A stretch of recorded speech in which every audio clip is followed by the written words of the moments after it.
Ladies and gentlemen, McMaster Alumni, please welcome Peter Calamai from the McMaster class of 1965. Thank you very much.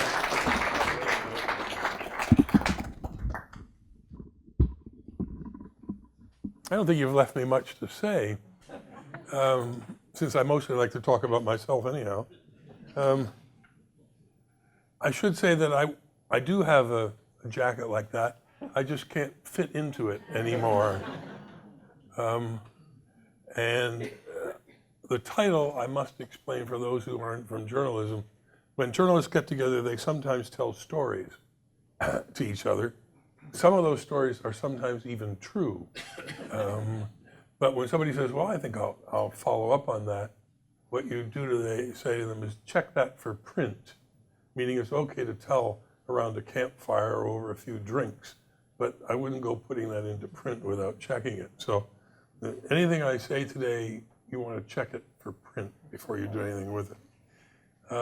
My job today is to explain how somebody who started here in a triple honors course in physics, chemistry, and applied math, not that I graduated in that course, but I started in it, wound up being a newspaper photographer, reporter, and editor, and wrote somewhere between 6,000 and 8,000 stories. That's only an estimate. And my presentation is going to be largely thematic rather than chronological, so it will bounce back and forth in years. I hope you can put up with that. My first paying job in journalism was with the Herald and Spectator for $65 a week as a photographer in 1963. I had a great time covering, amongst other things, night police, and my first exposure to violent deaths, kids burned in a fire, guy who drowned out near Linden, but that was only the first of a long line. But I only included 2 pictures because I think they're both funny pictures and I like to have some humor here. And they both got great play in the paper.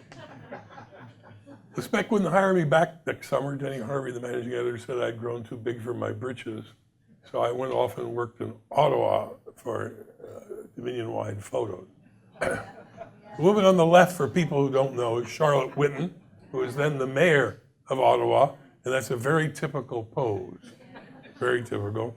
And those planes did not collide, but it was good enough to get on the front page of the Ottawa Journal. But I did most of my photography in those days here at McMaster. I always loved this picture. It's in the 65 Marmor as a full page, and I only discovered, doing the research for this, that I took it. I found the negative in my drawers. I never realized I'd taken that picture. And I think it's perfectly symbolic of what some people thought about Crosby. I spent way too much time at the McMaster silhouette. We were at that point the 3rd flag, that's what they're called, down on that image. And it's, as you can see, it's been back and forth in many iterations. And some of you will know that the easiest way to progress up the food chain at a student newspaper is just to work longer hours than anybody else.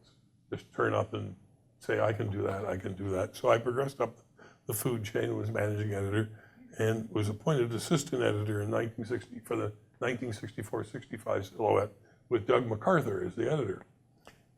We lasted less than a week in the job because we put this out after classes, after the paper had ceased publication. We hid some money in a budget, and because the fees were going to go up, you know, my goodness, the engineers might pay $625, right? Shock horror. We put out this special. And in those days, as you can see, I hope there, but I'll show you an example. It was I don't want to say real newspaper because that would be disparaging the current silhouette. But it was a big newspaper, right? Full-size broadsheet. And we had to put out at least 4 pages or else it was going to float away in a high wind. So we sometimes had to find enough material to fill the 4 pages. The sports people came through as always. They filled their pages with no trouble. But we wound up with a story about the fact that 53 girls were being evicted from residence. People who were there in the first year couldn't get in the second year because there wasn't enough room for them. And there it is on the bottom of the page. And we accompanied that with a cartoon.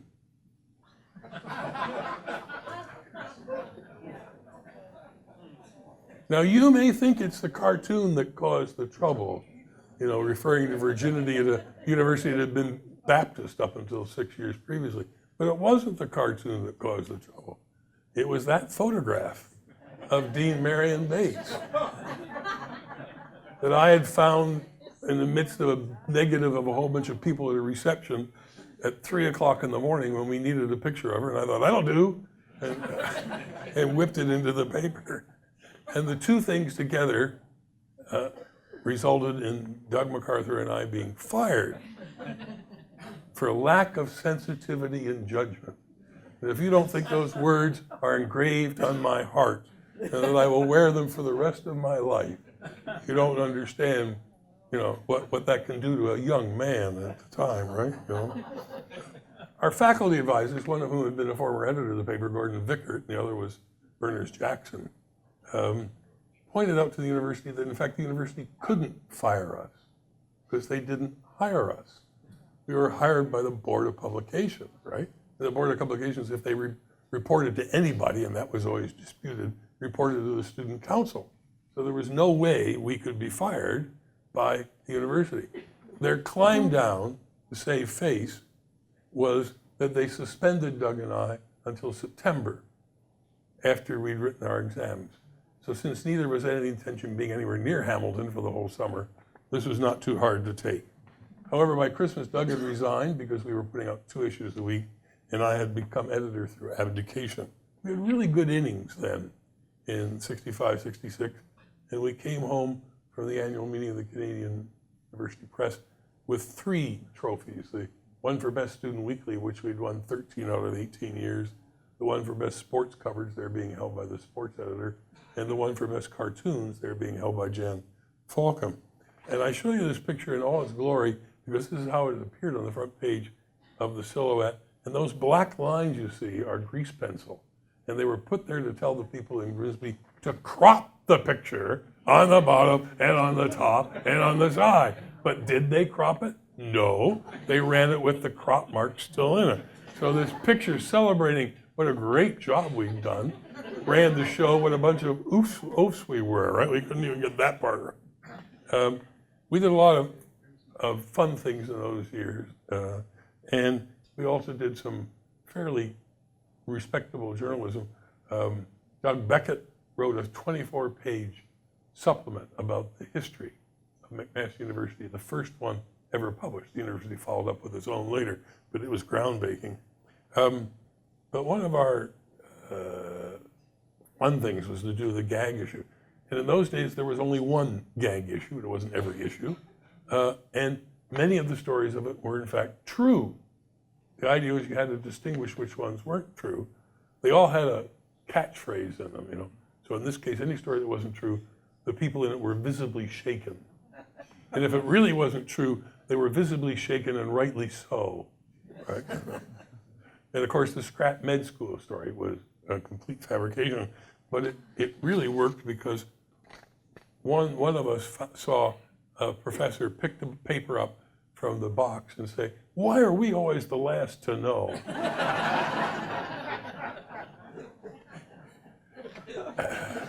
Our cartoonist was Yalta Kuipers. He did the one of the residents. And he was a gifted philosophy student, a protege, if I can say that, of George Grant, and a marvelous artist. That's the bus bringing people through Westdale to the campus. People may have fond memories of that bus.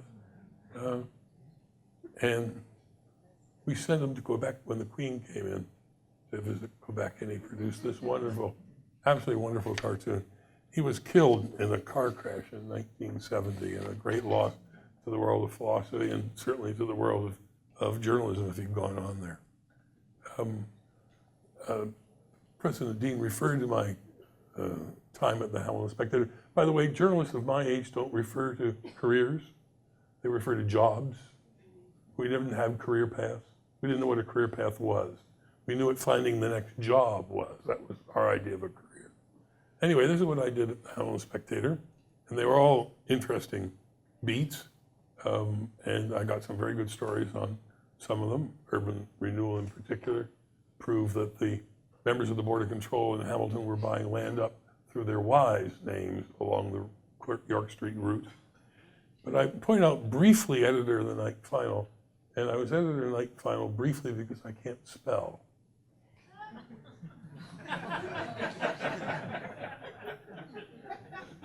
That's a bit smaller than it actually was on the front page of the paper, right? And the paper only had 10,000 copies, so by the time somebody who could spell noticed it, all 10,000 had been run off. So anyway, in July of 1967, I went to the Arctic with a McMaster University group of geographers led by Derek Ford, professor. And their idea was that they would grow cabbages in the Arctic. And it was not as weird as it sounds, because the idea was you could spread asphalt or bitumen on the ground. It would be black. It would change the albedo. The ground would heat up faster. The permafrost would be driven down faster, and you would start to get a place where you could put the roots, and then you'd put things in cloches like these, and you could grow them. We did. We grew it. We ate them. We ate the cabbages. It worked, right? There's Derek Ford drilling a perma hole for thermocouples to measure it. And that's one of the early Bombardier large snowmobiles. It broke down about every other hour, which is why somebody has got his head stuck into the ass end of it. But it was nice when there was a storm blowing. And then I left to go to Hamilton. This is in '69. The story, like most things in the newspapers, you have to understand isn't entirely true. I wasn't replacing Bob Hill. I was replacing Bob Cohen, who was the science writer in Ottawa. Little did I know that. But when I got there, I found out that's what I was doing. But I didn't get there right away. This announcement was in July. Charlie Lynch had phoned me and said, could you come and work in the Ottawa Bureau of Southam? And I said, when do I leave? Unfortunately, Mary had signed a teaching contract, so we had to do something about that. He said, well, don't come to September. And I said, well, how come I don't want to come to September? He said, because we don't have a photocopying machine. So we use your salary for those months to buy our first photocopying machine. So I knew exactly where I was in the pecking order of Southam News, right? There's absolutely no doubt about that. Too far again. I worked for Southam News for 21 years, and those are my postings in order. Plus, I took time out in the middle to go to the University of Toronto Massey College on a fellowship, and as President Dean mentioned, taught as the Max Bell Prof at the University of Regina. But let's start by explaining what Southam News was. Southam newspapers, there were 14 of them in Canada in those days, in every major city except Toronto and Halifax. They all got all the major wires, Associated Press, UPI, Reuters, Canadian Press. We were a supplemental news service. We provided the coverage additional to what was covered by the normal wires, supposedly better written, more adjectives, and sometimes our own stories that nobody else had, exclusive. And we were quite proud of the news service, and it grew and grew and grew, became quite large. In Ottawa, there were only 4 reporters, and we divided the Ottawa beat up amongst the 4 of us. And I got all the things that had numbers in them, with the exception of finance. I wasn't trusted with finance, but anything else. And the only reason I got welfare is because it was the Department of Health and Welfare at the time. So I had to do both. And of course, we all got politicians. We went to question period every day. If you want your idea of 4 years of hell, going into the reporters gallery and question period every day. Although, to be fair, we had a much better, we had Pierre Trudeau, we had Bob Stanfield, we had, a much better cast of characters. It wasn't all yah-boo stuff. There was actual David Lewis, there was Raoul Coat, there was real debate that took place. So it wasn't too bad. And you got to be up close and personal. Yes, that is a cigarette in my hand. And yes, I did give up in 1971. So I must have bummed that from somebody who was there. And the caption across the top was put there by a fellow reporter at the Windsor Star who got tired of seeing my picture in his newspaper. Along with, I covered a lot of good stories from the Ottawa Bureau in those years. I covered the Senate Committee on Poverty, David Kroll. That was back in the days when the Senate did things. I covered the United Nations Environment Conference in Stockholm. I covered the 72 federal election campaign. Spent 7 weeks on the plane with David Lewis, a plane that was called Bum Air, and couldn't fly over the Rockies. We had to fly through the Rockies. It couldn't get up high enough to go over the Rockies. A Handley Page Dart Herald. I'd never heard of one before.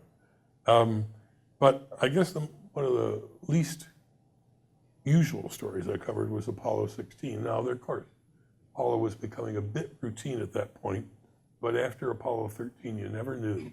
So we all trucked down to Cape Canaveral, watched the blast off, and I've covered the shuttle as well, and the shuttle is nothing compared to the Saturns on the lunar stuff. I mean, you're miles away and the ground is shaking underneath your feet. This is real power. And then we hopped in an airplane, chartered airplane, and flew to Space City, Texas. You may not know Space City by that name, but think of it as Houston, where we sat in a huge cavernous hall and spent the whole time there with headphones on, listening to the conversations between the astronauts and the ground and the conversations among the astronauts. And we were, John Young was the commander of the mission, and Charlie Duke was the lunar module pilot. And we were sitting there listening, dozing, I must admit, dozing off, and we heard John Young start to talk to Charlie Duke. And his opening words were, "I got the farts again, Charlie." Now, if you want to count on something to wake you up from somnolence, that'll do it. And we all, as one amoeba, arose and ran down the hall to the general foods desk, because the reason this was happening is that they've been forced to drink Tang with potassium in it, because the previous mission, the astronauts had had irregular heartbeats. And it was found out that was probably because their electrolytes were out of balance. So they're given extra dose of electrolytes with this Tang that they had to drink, which tasted horrible, I gotta tell you. We all wrote the story. My friend Joel Sirkin of the Philadelphia Inquirer wrote it as "the fart heard around the world." I don't think any of us got it printed. I mean, newspapers were so bland in those days, right? You know. Now, I then went overseas, and the first place was London, but I never used to say the London Bureau, because the London Bureau covered all those places you see on the bottom. I had a permanent visa for Soviet Union, multiple entry visa. And Greece, why? You may say Greece, that sounds a bit odd, because in the winter it's warm and sunny. You had to have someplace to go. Moscow in February is not fun. And this was how I filed stories. This is a baby Hermes. And for 20-some years, this is what I carted around with me, so I could type my stories up and get them to the nearest telex office or the nearest Reuters office. And so when people whip out their electronic devices now and go dee-dee-dee-dee-dee, they have no idea what it's really like to file a story. We took publicity photos in those days. The lion ones posed, obviously, in Trafalgar Square, but I actually did ride the number 11 bus to my office on Bouverie Street, just off Fleet Street, and I was usually reading a newspaper, so it's pretty accurate. I'm going to jump a bit here because I want to combine the two bureaus. This is the Africa Bureau. Now, I was based in Nairobi, but I covered all of Africa, all 50 countries. Right? That's a cheetah. It's a fully grown cheetah. And I am in no danger because it was raised from captivity at a ranch outside of Nairobi. But I've always loved that picture. In the first place, look how thin I am. You know, and the mustache is black. Love it. Anyway, I didn't get to all 50 countries in Africa. David Lamb of the Los Angeles Times and I had a race. He got to all 50, I only got to 40. And the 10 I didn't get to, you wouldn't have heard of anyhow. So, you know. Oh, yes, I have to show you one other thing. about traveling.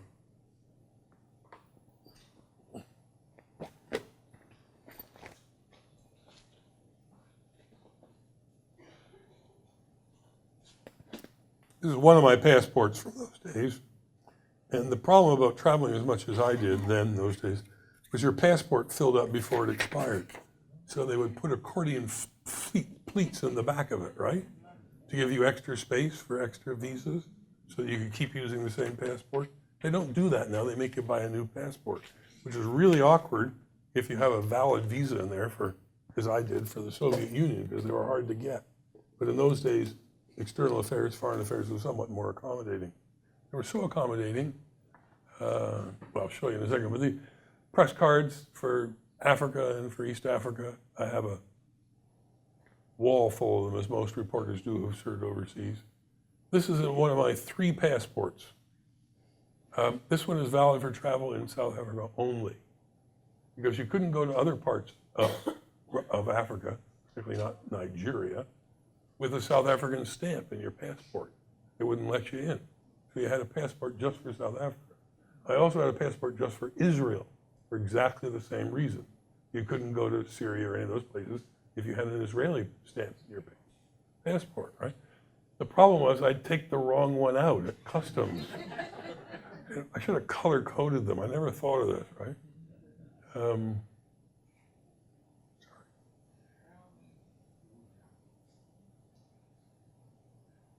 I'm going to talk a fair amount about armed conflicts, some of which actually became wars. At the rate I'm going, we should be out of here by 5. No trouble. Again, these are not, these are grouped together, not entirely chronological. The one surprisingly, when you look at this, the one I hated the most was Belfast. We, that is the hacks, all stayed in the Europa Hotel, was right in the center of town. It was the most bombed hotel in Europe. It had 28 bomb attacks during the Troubles, right? So when you phoned up to make a reservation, they'd say, do you want the bomb side or the non-bomb side, sir? And mostly we took the bomb side because this is where you could see out what was happening, right? You know? But then you couldn't see because the windows were covered with plywood half the time, right? This was not the worst bomb at the Europa Hotel. Most of the hotel is still standing in this picture. I hated Belfast. I hated the people. I despised the Provo IRAs. I hated walking down a Falls Road. I just felt creepy the whole time I was there. And I was, of course, sure there would never be solved. It was intractable until John de Chastelain came along and solved it. But it came to Britain, where I was living. The bombings did. There were lots of bombings in London in the 4 years I was there. Big ones at Regent's Park, where they planted nail bombs that killed a whole bunch of soldiers and some of their mounts as well. And buses, subways, you name it. There were bombings all over the place. But in one case, it came right to my house. What more can you ask as a correspondent? You don't have to go anywhere. The Balcombe Street siege, December 1975, was when 4 IRA gunmen, Provos, decided they were going to knock over a fancy restaurant in Mayfair, but the special branch was on to them, and they were waiting for them. They fled across town, diagonally across town, and wound up just 2 blocks from Baker Street Station, just down the road from Madame Tussauds, on a street called Balcombe Street, which ran along the north side of one of those little squares you have in London. This one was called Dorset Square. I lived in Dorset House. Dorset House was kitty corner from Dorset Square. And I've come home after 4 days, maybe it was 5 days, up on the Cod Wars in Hull, frozen to the bone, sitting down for my first home-cooked meal, and I hear a siren go by. Well, that's nothing unusual. Gloucester Place is the M1, so we had sirens going by all the time. Unfortunately, this one didn't go by. It stopped. Another one. The third one. At this point, even a dense person like me figures he has to go and look out the window. And the whole street is a blaze of blinking blue lights. The gunmen had fled across town. They'd gone into a block of flats on Balcombe Street and taken a couple hostage. And they were there. So I put on my going to the Cod Wars coat It was a Saturday. I had no paper. There's no newspapers in my chain on Sunday. What was I going to do? So I walked out, walked to the square. It turned out that going to the Cod Wars coat was the same coat issued to the special branch. So they all thought I was one of them, right? And I walked right into the square that was all blocked off with police tape and spent a large portion of the night there. And then I could write for the Monday paper what's called a tick-tock in our business, where you do something, you count it by the minute or the half hour or whatever. It's called a tick-tock story. So, you seldom get a story right on your own doorstep. They'll let you do that. And to prove that everything's okay now, there's Jerry Adams, the head of the Sinn Féin, the political arm of the IRA provost, shaking hands with the man whose uncle his guys killed when they blew up his yacht down in England, Charles. Who'd have thunk it, right? I never definitely would have thunk it. You can take your choice of names for this war, whether you're on the Israeli side, the Arab side, or no side. The October War is the no side war. I got there late because our Paris guy was sent in first, but then the bright wigs back in Ottawa figured out that there were two fronts to this war, the Egyptian front and the one up in the Golan Heights, and he couldn't get back and forth. You couldn't get back and forth. Well, you could if you were army, but you couldn't get back and forth any other way. So I came in to do the second front. This is out in Syria, over there side of the Golan Heights, and it's about 3 days after this Syrian armored convoy made the tragic mistake of getting caught between two bridges on a road. And the Israeli Air Force, nobody's fools, came in and took out both bridges, one at either end, and then went up and down the armored column and just beat the shit out of it. Killed everybody in it, right? This is about 3 days later. It's beginning to stink a bit. We're out there on what's called a facility trip, where a bunch of journalists are taken out with a minder to see all this. There's really no news there, so, but at least you look like you're going to the war. And the minder with us was a fellow from the United States who'd come over for the war, and he and I were sitting talking chess. Yeah? And all of a sudden he bolted from his seat and started running. And this is why he was running. This is a woman from Iowa who got herself a letter from her local newspaper, crediting her as a correspondent, and she and a helper are stripping the medals and the dog tags off a Syrian tank commander who's dead, who's hanging out of his turret. They're up there desecrating the body. I mean, there's no other word for it. It was probably the most obnoxious thing I've ever seen in a war zone. And she wasn't a real correspondent, right? She was a war groupie. There were all sorts of them around. Mostly women, I have to say. It's truth. And I thought the escorting officer was going to shoot her. And if he wasn't, I was. But he just bollocked her and sent her off. So that was one of the most disturbing things I've ever seen in a war zone, and I've seen a lot. Cyprus invasion, I was late for the Ramadan war. I was early for the Cyprus invasion because we could all see something was going to happen. So I got on a plane from London. The only other people on the plane were couriers for tourist agencies trying to get their people out of Cyprus. I was trying to get into Cyprus. What's wrong with this picture? Think about it, right? That's an ashtray from the Ledra Palace Hotel, spoils of war. And that's the lobby of the Ledra Palace Hotel, which was on the Green Line, where separated the Turkish Cypriots from the Greek Cypriots, and was the scene of a lot of the shooting.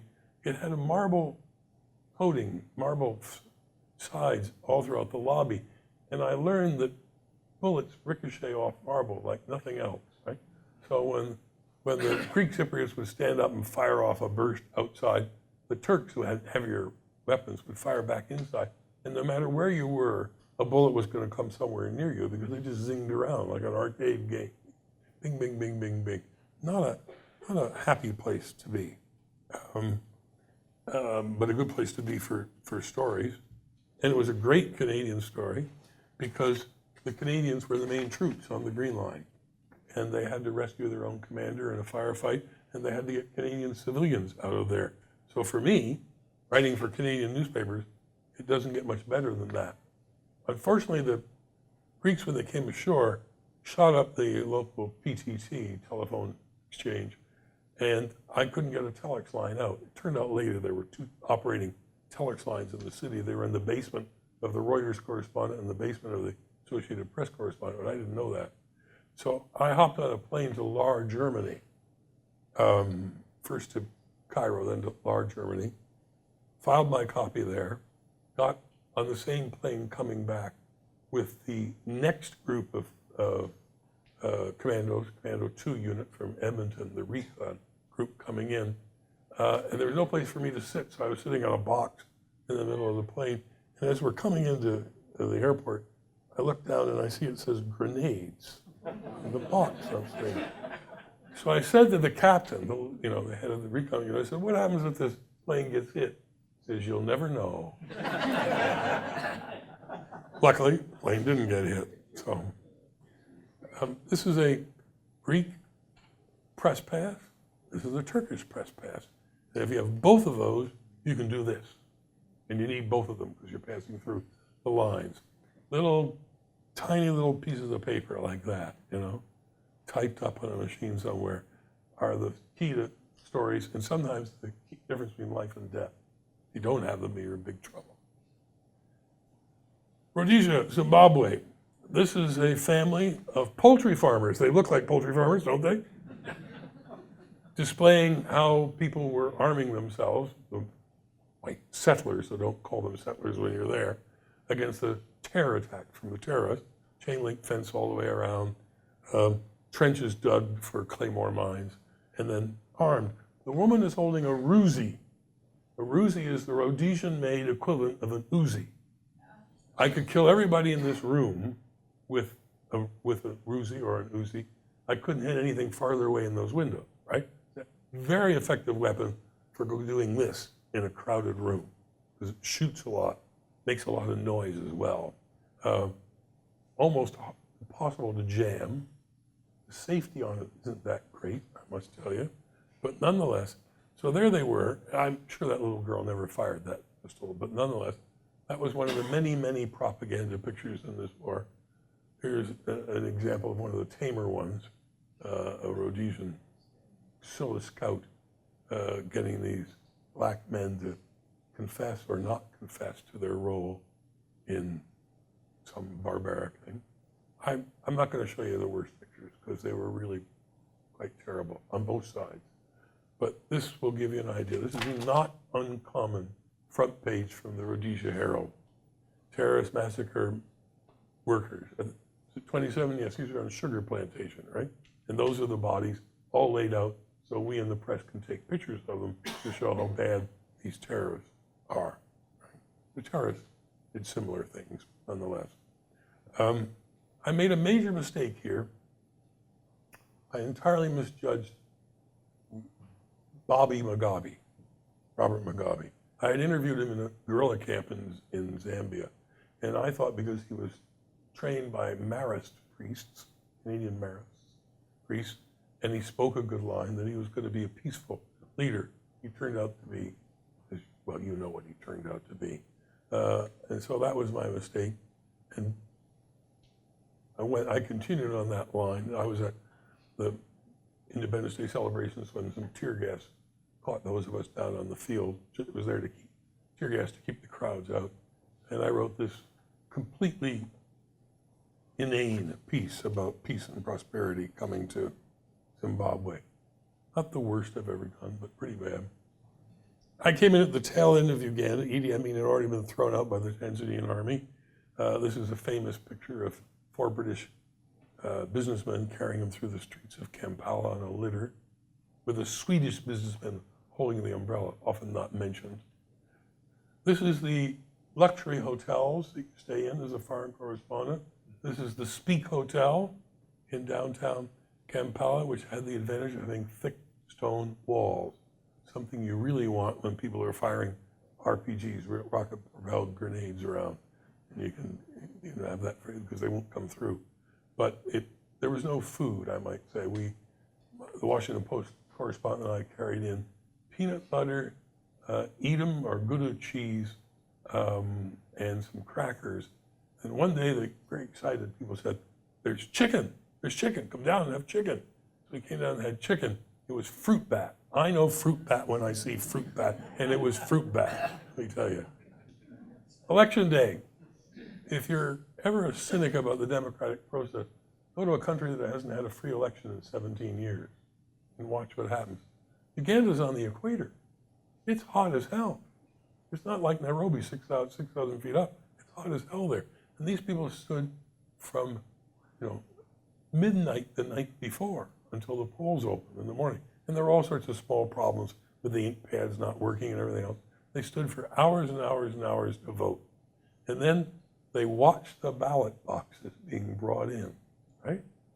You tell that to one of the young people today who tells you, why should I bother voting? You say, look at the countries where they had to die to get the right to vote, that sort of thing. This is the longest, at my time I was there, was the longest running armed conflict in Africa. In fact, the longest running armed conflict in the world. Been going for 30 years, and nobody's ever heard of it. Who's ever heard? All the hands up here who could tell me who was fighting in the Western Sahara. Huh? And who else? The Moroccans.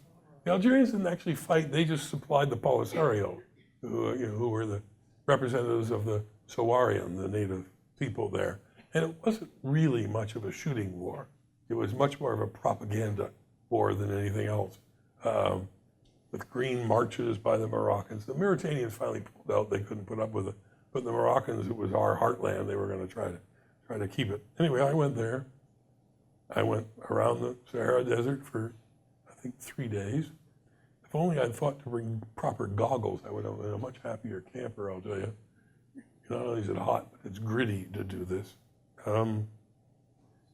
It was a propaganda war. That desiccated body of a Moroccan soldier had been there for quite a while because every journalist was taken to see it. I saw the other pictures, right? And that armaments that the Polisario said was their heavy armament, they only took you to see at dusk, because if you were there in the daytime, you would notice all the tires were flat and many of the pieces weren't working, right? So it was a propaganda war. But I really liked the Polisario. Remember I said I didn't really like the IRA?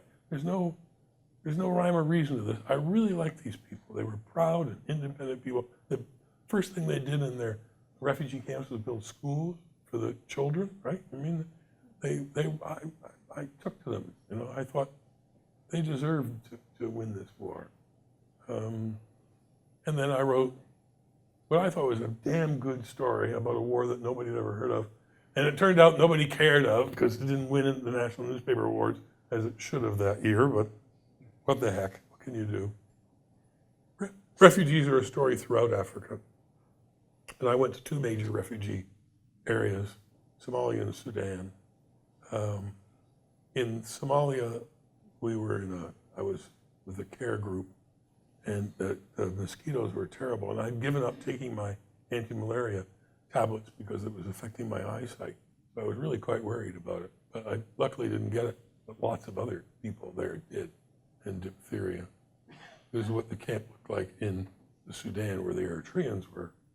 And this is the Somali camp that I went to. And one of the most poignant things that I saw in my time as a foreign correspondent was this.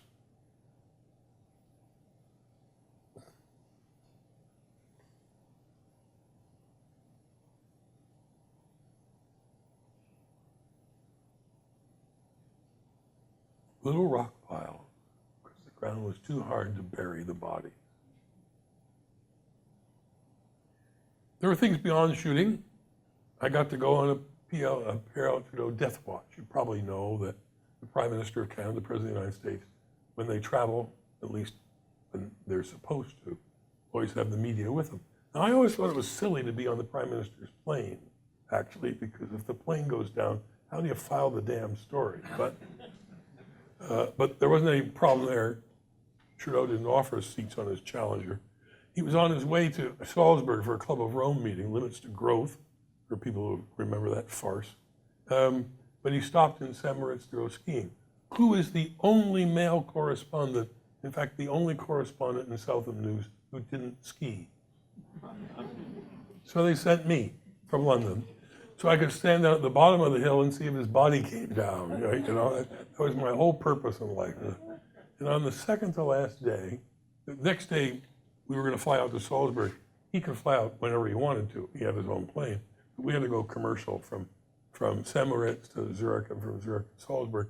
And there was only one plane that would get you there that day out of St. Moritz. So all the media, there was about, I don't know, 10 of us there were booked on that. His personal protection detail, one of the people in his personal protection detail, I got to know, Sergeant said to me, "Don't go." I said, "Pardon?" He said, "Don't go." All he said. So I didn't go. I was staying in the Kuhn Hotel, where all you needed was money and the world was your oyster, right? It was used to dealing with rich, bizarre Englishmen who raced horses on the lake and went on the Cresto Run, which is a death run. And I said, "Get me a plane, book me a plane from here to Zurich to catch a commercial flight," a little propeller-driven plane, which they did. 1974, Southam was minting money and throwing it away. It had 25% ROI. I mean, we spent money like, we were minting it. We did. So I had my own way out. Everybody else left.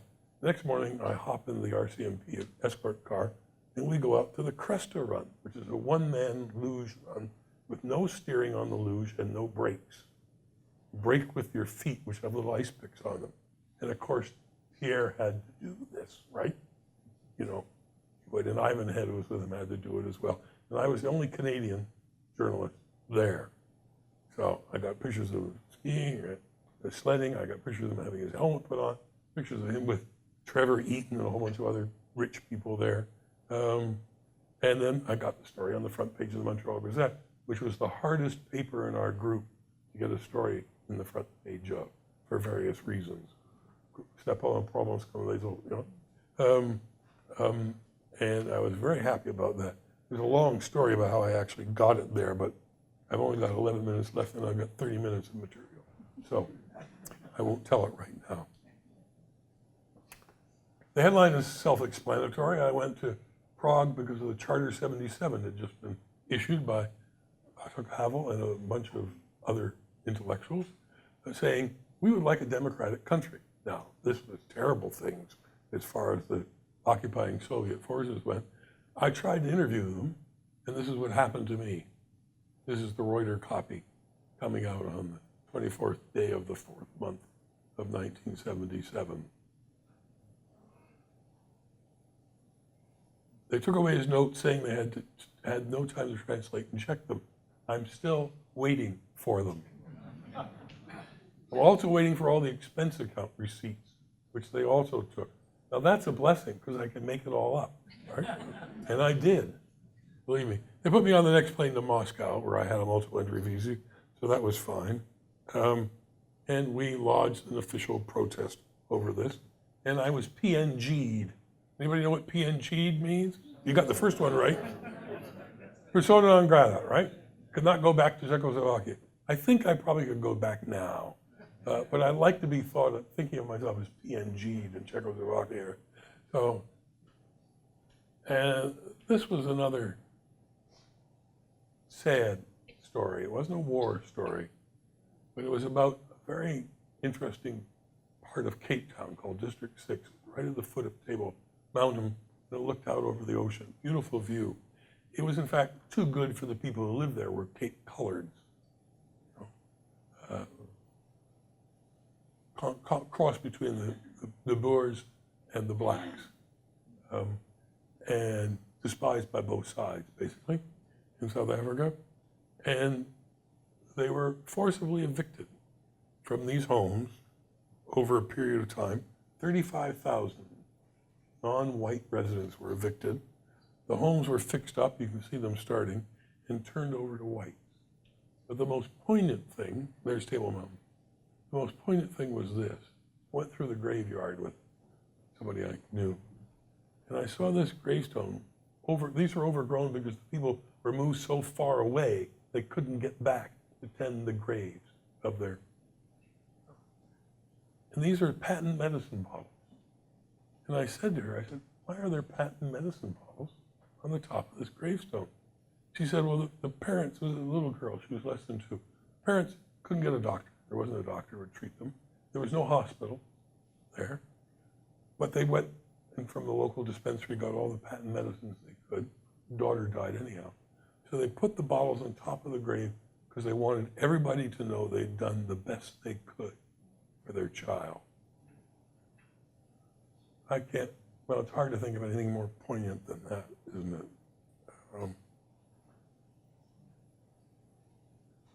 Joe Clark, reviewing his first honor guard as prime minister in Douala, Cameroon, bilingual country.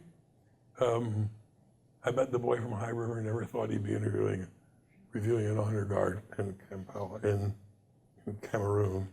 And I've put the next slide in here for Don Stevenson because it's from Zambia. It's from Lusaka. It's the Commonwealth Heads of Government meeting, which everybody knows is called CHOCOM, in August of 1979. And that is the press corps with a few hangers on, but mostly the press corps. Two things, look at the size and look at the fact that there are only 3 women in the press corps. Today, it would be much smaller, and about 70% of it, maybe 60% of it would be female. That's one of the huge changes that's taken place. There's a little pointer here, isn't there? That's it. C'est moi. The Globe's Jeff Stevens, right there. Later editor of the Globe, Norman Webster. Then the London correspondent for the Globe. Peter Bragg, the photographer who took the picture for the wonders of cable release, or remote release. Yeah. So the size of the press corps that covered the new prime minister, we were actually hoping he'd lose his luggage again, but it didn't happen. He was prime minister then, other people looked after his luggage. So I came back to Canada, the editorial cartoonist at the Ottawa Citizen had fun with that. Now I told you it's a bit out of order chronologically because in fact this came between London and Nairobi, but I thought I would put the back to Canada part, back to North America part together. That's another publicity picture of me. I love this story. The only reason I love it is because I outsmarted the press. I was in the press room of the legislature in Winnipeg, riding the range, as I call it, because my territory included everything from the Pacific Ocean to the Ontario border and everything from the US-Canada border to the Arctic Circle. That was my territory as Western Canada. That's why I spent a lot of time going around the various places. I was in the press room at the Manitoba legislature, and a rumor ran through the place saying that Ed Schreier, who was at that point the leader of the opposition, having lost the last election, was being appointed Governor General. People flew to the phones and started calling the office of the leader of the opposition. And they weren't there getting nowhere, they were being stonewalled. And I thought, how dumb is this? Walk out the door of the press room of the legislature, turn left, walk down the corridor about 50 yards, get to the office of the leader of the opposition, walk in, walk right past the secretary, walk into his private office. Ed, is it true you've been named Governor General? Yes. Okay. And then I went for a ride with him and I got this story. I mean, it's mindset, use the phone. Nowadays it's mindset, use Twitter, right? Always think about what's the best way to do this. The best way is to go to see somebody in person if you can, right? Covered a royal tour. I'd seen the Queen, of course, in England, but covered a royal tour. This one was wild and woolly. But we can go into that if anybody has questions.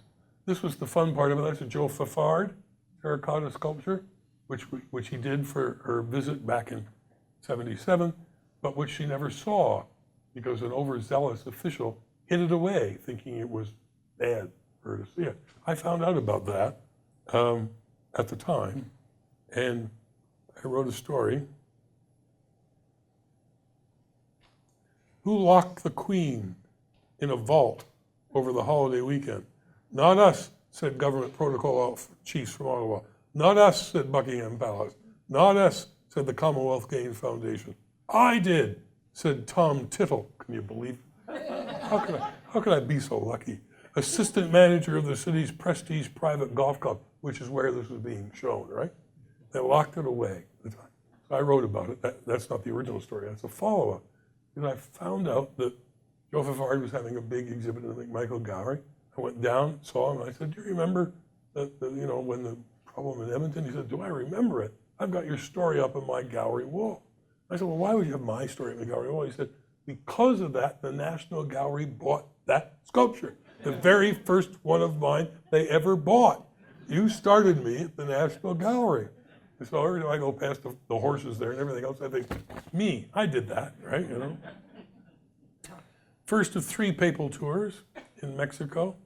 I was the only one who spoke Spanish, and I didn't speak that much Spanish. I spoke a bit close enough to Mexican, right? And I showed that picture because that's actually the chant that priests were telling the crowd to chant. Alabu, alaba, alabimba, boom, for the Pope, right? I love it. Number 2 papal tour took place in Kenya when I lived, well, took place in Africa when I lived in Kenya. And this picture is taken in my driveway. I lived on the road that led to the papal nunciature's house. And the Pope was staying there. So they paved the road. This is the important part of that story. They've paved Manyani Road East, saving me at least 2 sets of shocks, right, And the Pope would come flying by a couple times a day, and our friends all came over and stood in our driveway and waved to him as he went by, right? Papal tour number 2. And then I got this telex in Nairobi saying, how would you like to come and be a student again at age 40? And I discovered, by the way, that I was a much better student at age 40 than I ever was in my 20s, right?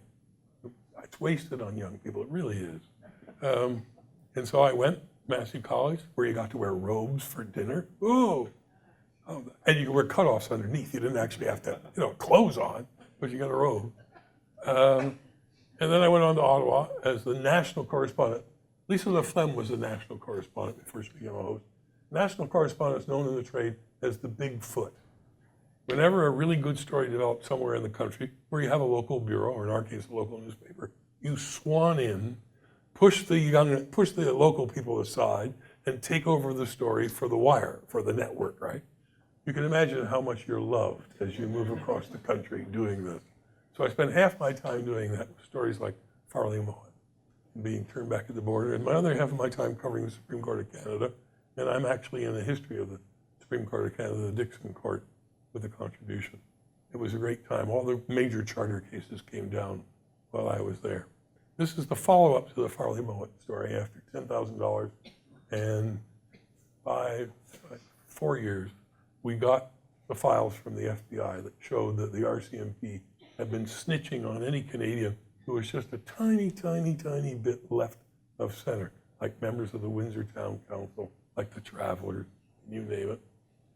I get yellow all of a sudden? How'd you manage that? I didn't do it.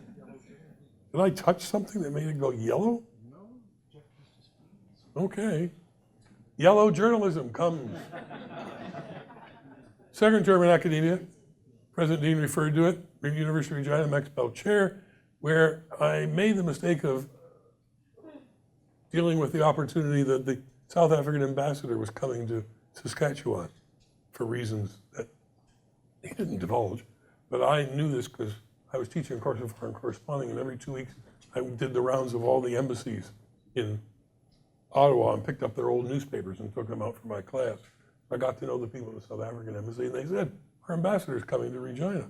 So I invited them to come talk to my 4th year foreign corresponding class, thinking this would be a perfect opportunity. They're all 21 or older. Perfect opportunity for them to see whether or not they could handle a great dissembler, which Glenn Babb was, right? And they did. Unfortunately, these people at the School of Social Work didn't believe that these were adults, even though they were 21, even though they'd spent 4 years at their university. They thought they should still be sucker punched by Glenn Babb. So they brought a whole bunch of students in, and on 3 sides of our classroom, they hammered on the gyprock walls for the entire hour of the lecture. And the panels were moving in their frames, right? I'm standing next to the head of the diplomatic protection detail inside. It's another one of them outside. And I'm saying, what happens if one of these panels come down and they get in? He said, we get the ambassador out of here. And I said, and me? He said, you're on your own. Anyway, the local media missed the story, even though one of my students put it in her coverage of it, which was that he'd come to Medina, strangely not to talk to my class, but because he was talking to Saskatchewan government officials about financing for stuff. However, I missed that story entirely. Washington Bureau, 88 to March 90, covered all these stories. I haven't got time now to go into them. Anybody have any questions? I can talk about them. And then I hung up the trench coat, which I purchased for 25 pounds in 1974. I still have it, but again, it's one of those things that doesn't fit. It has shrunk in the closet amazingly. It's like the tuxedos always shrink in closets, right? You know? But I love it. It's got memories galore. Then I went to the Ottawa Citizen as editor of the editorial page. And it would have been it was a good time. It was a great time for 5.5 years. And then Cardinal Richelieu and Marie Antoinette, otherwise known as Conrad Black and Barbara Meehl, came on the scene. He bought the paper. And the first thing he did was fire me and Joan Fraser, who was my counterpart at the Montreal Gazette, editorial page editor. I suspect that this cartoon might have had something to do with my being fired, in addition to my rather dubious ideological leanings. And this was the second time we ran the cartoon. We ran it first when he was trying to buy the company, and then we ran it when he actually bought the company. Lacking in sensitivity and judgment. Where have we heard that before, right? And of course, the paper made it appear that I was leaving of my own accord, because I wanted to leave and move on. The well-known formula. But who laughs last best? And I didn't go to prison for 6 years, did I? Right? You know, Conrad did. I was going to go down and moon him as he went into the prison in Florida. I wish I had, actually. Toronto Star, I got to cover the space shuttle I mentioned, but I didn't mention that Julia Payette and I got to know each other reasonably well, and I invited her to be my date for the Parliamentary Press Gallery dinner the year after she came back. The only problem was I didn't actually get to spend any time with her. I got to hold her purse while everybody else dealt with her all the way around the room. But I didn't get to spend much time with her. 2001, a series on science and climate change, long before anybody else was doing anything about it. A 10-week series on Einstein's legacy. Think you could do that now? No, you couldn't, right? The search for the God particle. That's the Atlas detector at CERN. I went there while I was still under construction, and also was down in the basement. There is a human figure there somewhere for scale, but it's very, very big.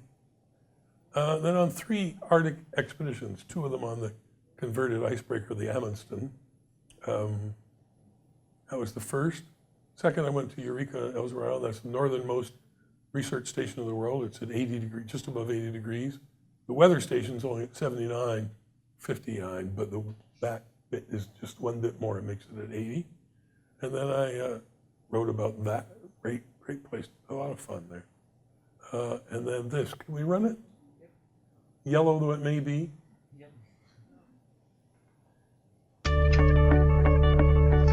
3 weeks aboard the Canadian Coast Guard icebreaker Amundsen has shown me that scientific research in the Arctic wears many faces. Here's one, Pierre Larouche, a federal fisheries department researcher. But here's another, the captain's table on a Sunday night. And here's yet a third, one of the regular meetings where the 200 researchers on board thrash out how to spend their time. Some time has to be set aside for target practice in case polar bears get too close. And every few weeks also brings an afternoon devoted to hockey on the world's largest outdoor rink, the Arctic Ocean. And lots of time is spent getting things on and off the icebreaker, which is now halfway through a 10-month investigation of climate change in the far north. Supplies must be winched up and stored away below. The many things that live in the frigid waters get brought aboard too, caught in ultrafine nets lowered through an opening in the ship's hull or dragged between holes cut in the ice.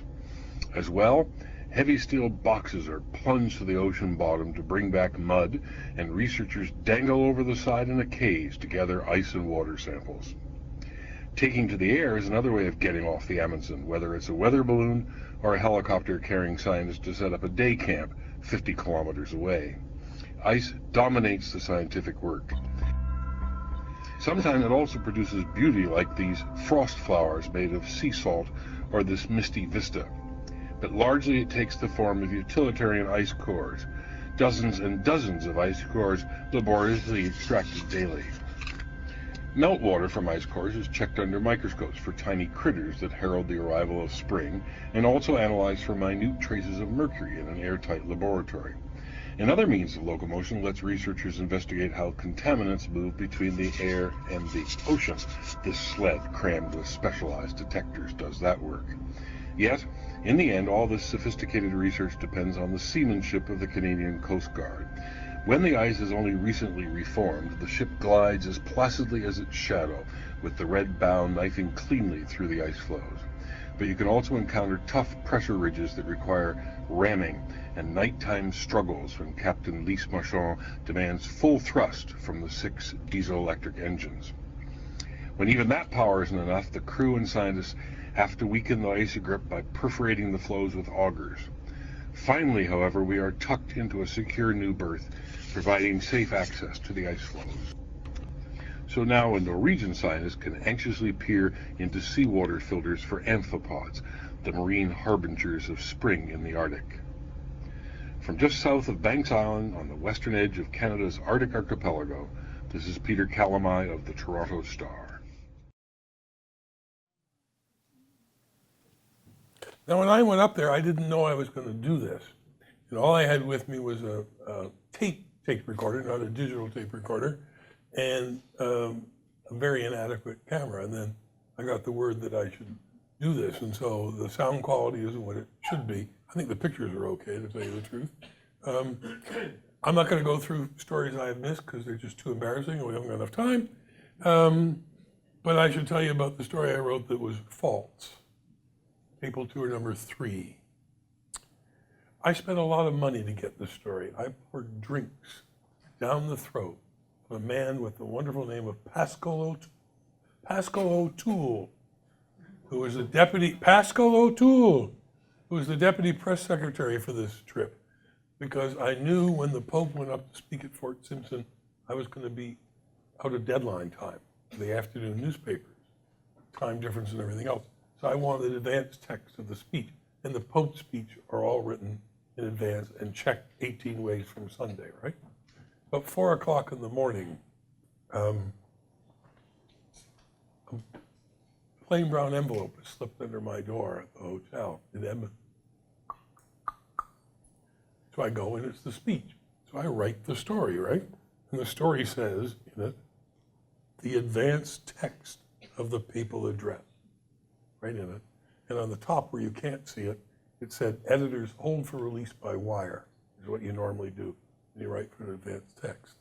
Well, those idiot editors, remember I'm no longer an editor at this point, I'm back to being a reporter, those idiot editors didn't hold it. They put it all across the front page of the Vancouver Sun and the Ottawa Citizen and a bunch of other newspapers. Unfortunately, we never got to Fort Simpson. The plane couldn't land. It was fogged out, right? He never gave this speech. The speech was never given. A friend of mine, a former friend of mine who was on the ground with United Press Canada, wrote a song about this, which I'm not going to sing, called Ghost Writers of the Sky.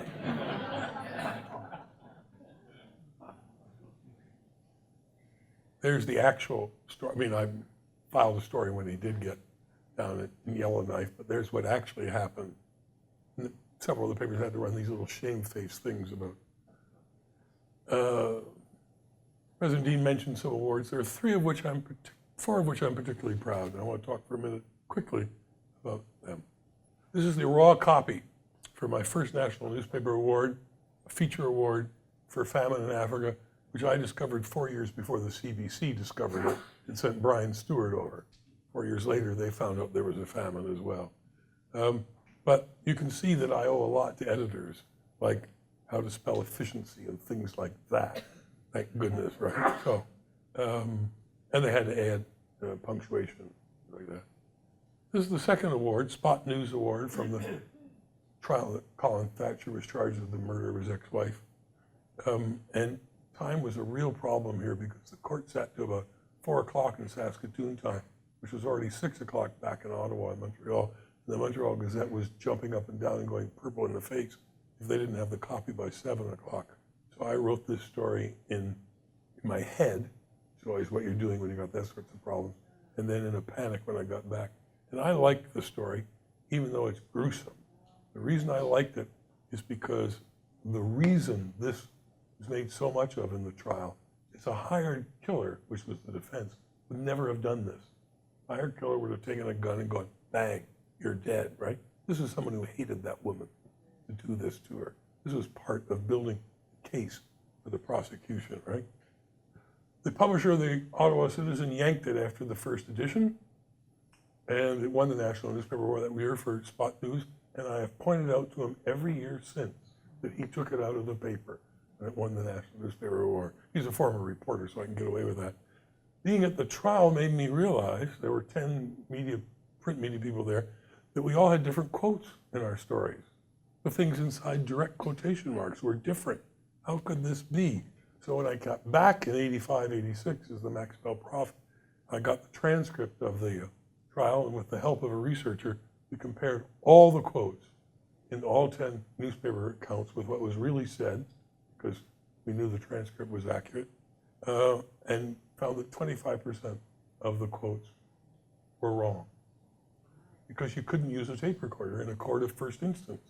And then the Canadian Bar Association took it up, and now you can. This was the third one. This National Newspaper Awards are a crapshoot. Let's be fair and honest, right? Well, they're a crapshoot if you only win one. Now, if you win three, that's different altogether, right? But this one was a complete surprise to me and to other people.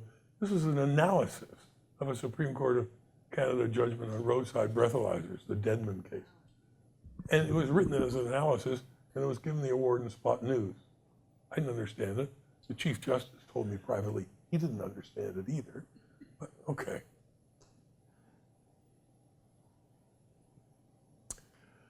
The Michener Award for Meritorious Public Service isn't given to an individual, it's given to an organization. And in this case, I did all the report, well, I devised the Southam Literacy Survey, I oversaw it, I did all the reporting for it, but other people edited and did everything else. It was a group effort. These stories ran for 2 weeks in all the Southam newspapers and in Toronto Star and other newspapers as well. Changed a lot of things. National Literacy Secretariat got more funding, everything else, right? I was very proud of that as a role, and we published it as a book. This is the second edition. I've had a booklet go into the second edition. How about that? Lessons learned from all this. The first one's certainly true. I found out the second one in Cyprus. 50 caliber bullets may go right through a wall of a modern building, but they won't go through a cast iron bathtub. So check your bathtubs when you're in a war zone. 24145 is engraved on my heart. Like Churchill said what was going to be engraved on his heart, the Cross of Lorraine, I think I remember correctly. It's the Reuters main telex number in London, 4546473. So anywhere you are, if you can dial that up and punch your copy, you can get through them. Expense account receipts are always less than the money they gave you going out, right? Always, always, always. So you get a lot of laundry done. Right? A lot of times it was just hanging around. The Pierre Trudeau story was just hanging around, right? That's all I did. And put your trust in pencils, because they write when things are wet, they write when things are cold, and you can sharpen them on a stone or a brick wall. Always, always, always have a pencil. I have two in my box down here. And the final thing is, the fun time, the most fun I ever had in journalism was right here at McMaster University. And that's the Christmas issue from 1966. And a lot of those people are still around, and a lot of them were in journalism for quite a while. And of course, I'm the Santa Claus, and back then I needed padding. Thank you very much.